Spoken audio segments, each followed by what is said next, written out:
Everybody dreams about living on an uninhabited island, and I got to live that reality for the last 2 months. It's been exactly that time since Amy left and went back to Melbourne to get some work, and I thought I was going to be here completely alone, but I wasn't. I in fact brought about 30 people back to the island at different times over the 2 months. All the people I brought back to the island were actually at an event at Cedar Bay, and they were all international travelers. And I held basic freediving classes and an introduction into spearfishing. We brought some supplies, but most of the food was from the ocean right here. We caught coral trout, we caught mackerel, we caught golden trevally, and we made lots and lots of different beautiful meals. And hopefully that inspires some of my viewers to come out and experience the outdoors in far north Queensland, because it is absolutely awesome here. All right, let me show you my campsite. This is my tent here. This is where I sleep. I've got a little air mattress, a pillow, sleeping bag to cover myself with, and another pillow. This is my tribe stick that I made. And this is an offering to Poseidon. Every time we go in the water, we collect a shell or a piece of coral and put it right here on this offering table. I then have a swing right here, which is really good. It's just connected to the tree. My fuel stores are over there. This is my esky right here. Engel, really good brand. All the food stores, everything is kept in plastic bags and submerged into the water or the ice. I know it's a lot of use of plastic, but everything stays fresh and nothing contaminates anything else. If something goes rotten, it goes rotten in its own bag and doesn't spread to anything else. So it's a really good method of preserving food right there. Next, I have my washing stations. Dirty stuff here, clean stuff there. Everything gets washed in salt water and then rinsed off with fresh water if I can afford it. If not, it stays in salt water. Most of the cooking utensils are all from Vinnie's, so I didn't pay a great deal for those. $5, $10. And then when they're used or they've deteriorated, then they just go in the bin. But yeah, garbage in bags, super important. Make sure that you keep your garbage in bags, just like I have here, and they'll go off the island when I leave as well. Water station, always take plenty of water when you're going. I take 60 liters and I've got plenty left. This one's almost empty, but they're full. This is the kitchen table, or the prep table as you want to call it. Chopping board, oils, rices, dals, and all the food stores are in there. Some music things for music people. I don't play, but some of the people that were here are really good musicians and they use that all the time. This is another dry store here. This one contains potatoes and tomatoes, onions, all that sort of stuff in there. It's important that you keep that in a dark place, otherwise they start to rot, and you've got to keep it away from moisture as well. So that's a really good method of storing all your potatoes and onions and stuff. This here is my coconut station. As you can see, I've been preparing some coconuts. Machete there, little table to help me process them. This is the rubbish section that I've collected off the beach. I don't know how these noodles came to be here. Maybe they're off one of the pontoons off the reef and they blew to the island during the cyclone in December. But yeah, I'm going to collect those and take them off the island. Fireplace, super important. I don't have gas, so all the meals are cooked here. Little bed there with a towel, couple of foamies underneath. They'll also come off when I leave the island as well. Music right here. Otherwise I would go insane if I didn't have music. So that's that. The tarp, obviously held up by a couple of sticks I found on the island. This is a piece of bamboo that was also found here that washed up. That helped props it up. All tied down, and that has held through many, many storms. This island is 650 meters in diameter. It has a leeward side, which is right behind me. This is the safe water anchorage. It also has a windward side, which faces south.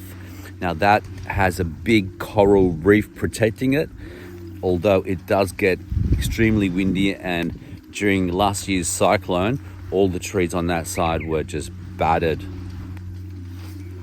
This is the windward side, and there's only about 5 to 8 knots worth of wind today, but usually it blows anywhere from 15 to 30 knots on this side. All these trees were uprooted by the cyclone in December 2023, and the trees in their fight for survival have shot up some of these, look like branches, but they're actually roots that push back up into the hillside here. And the branches on the tree have changed shape. Rather than going that way, they're now facing up towards the sun. But I think it's unlikely that this tree will survive. There's just not enough water in the ground at the moment to support them.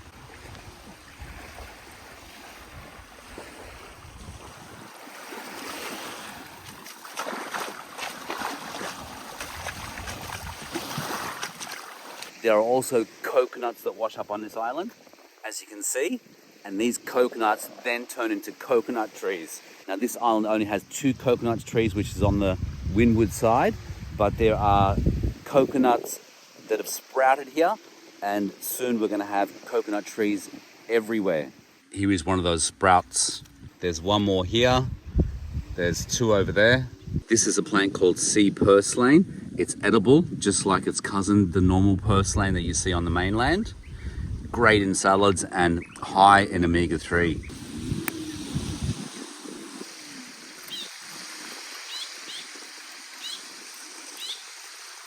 This is a plant called goat's foot.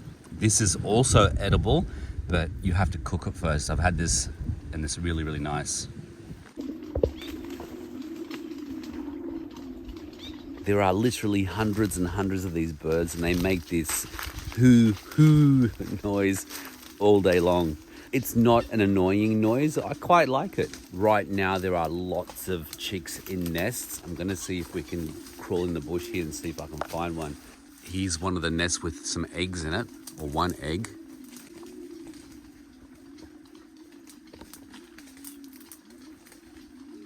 The eggs are quite big and elongated. Yeah, and this one has a chick in it. I'll put that back now.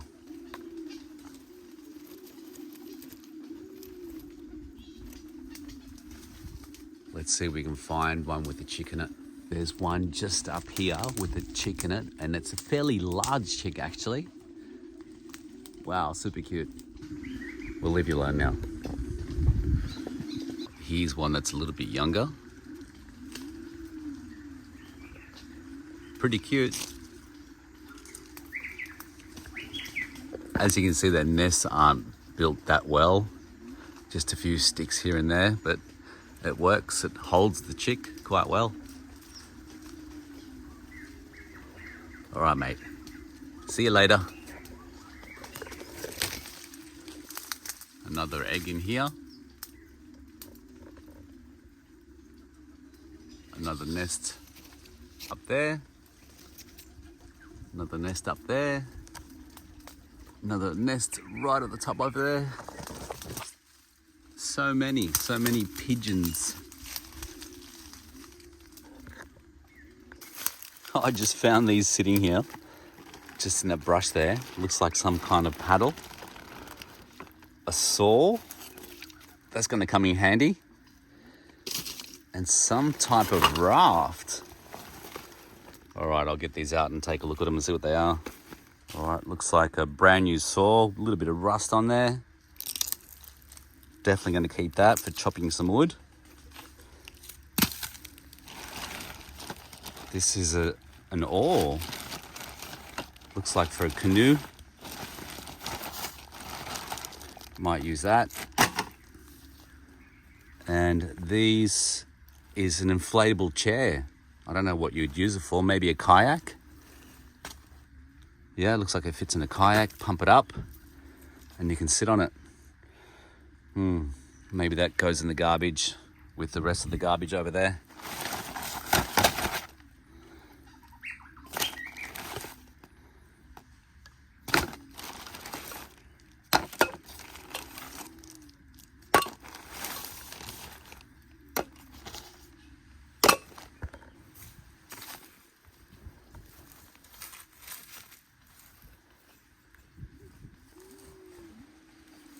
Basically, I've been chopping wood from all these dead fallen trees over here.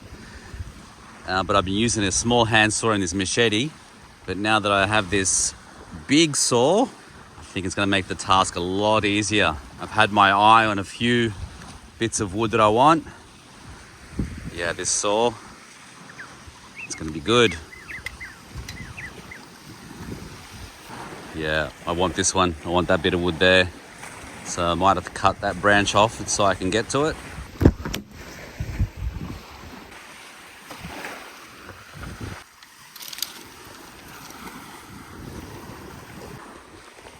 So I just removed the branches from there and there. They're over here now. All I have to do with this one is just pull it out, and that's mine.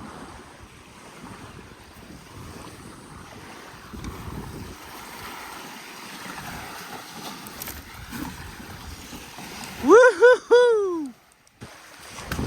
All right, that'll be wood for a couple of days for sure. Yeah, but this saw, awesome. Thank you for whoever left that hidden away. I'll make sure to leave it in the same spot when I'm done with it.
And it's not rotten. It has a beautiful little cake in there. That's sprout.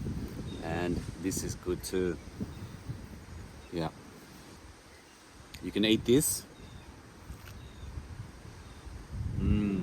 Nice. I'm gonna finish that off, and then we'll scrape the coconut out of this and make some coconut milk.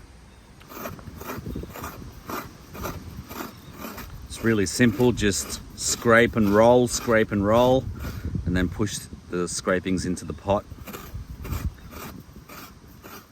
You want to try and do it as evenly as possible. If you spend too much time in one place, you'll end up breaking the coconut off, and that's not what we want. We want to scrape it. As you can see, once I've done the edges, then I'll work on the inside here.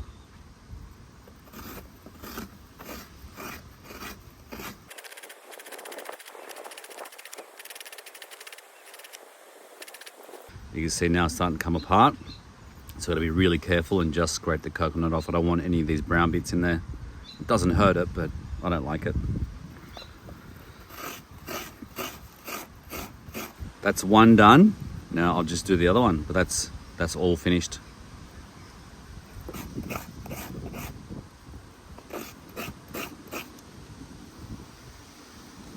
All done. Look at all that.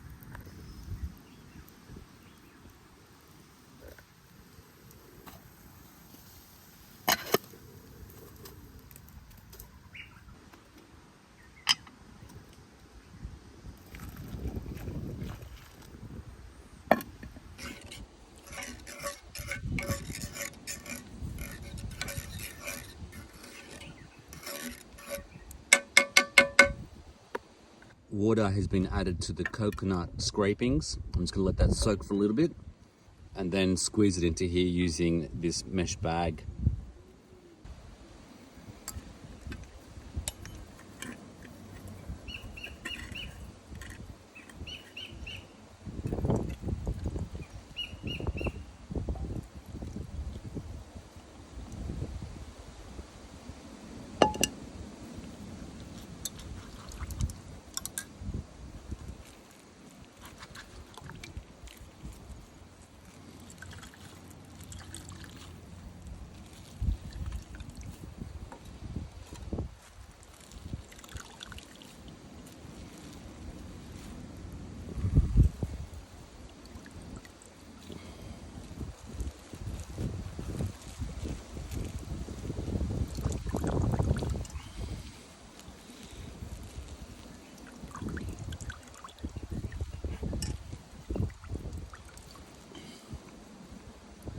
That's basically it. That is coconut milk. You can use these scrapings, leftover scrapings, in the cake or something like that, but I don't have any baking powder to make any cakes, but yeah, that is still usable.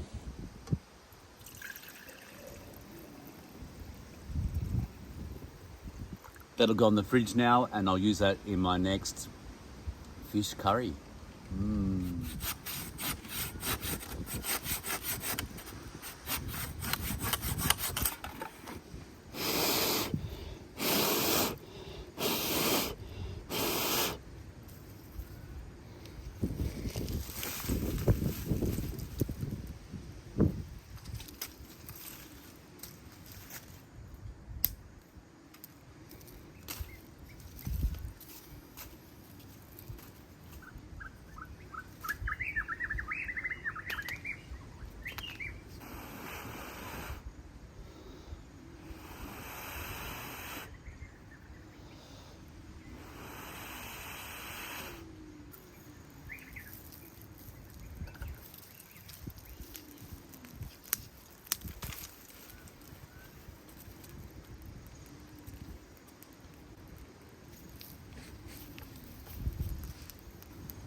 All right, that was an awesome day fishing. I'm super tired. I've just made a quick snack to eat with some onions, zucchini, celery, and eggs. I'm gonna put that in a wrap, and that'll be me for the day, I reckon.